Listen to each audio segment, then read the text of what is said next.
An 80-year-old millionaire wants to marry his 20-year-old girlfriend, but at the wedding venue, he pulls out a will and announces that he will leave his entire fortune of hundreds of billions to his girlfriend, not leaving a single penny to his family. He even signs the will in front of everyone. His daughter leaves immediately after hearing this.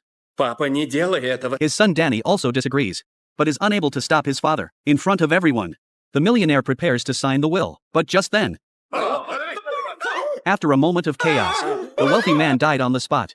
A dagger stuck in his chest. The wealthy man's girlfriend pointed at the butler, as he was holding a gun, but the butler immediately denied it, saying he had seen a shadow, and fired the gun. Anna rushed in after hearing the commotion, and shouted for everyone to help. Seeing this, the butler pulled the dagger out of the wealthy man's chest. Надо было оставить его там для легавых полков. Я суну его на... Не надо.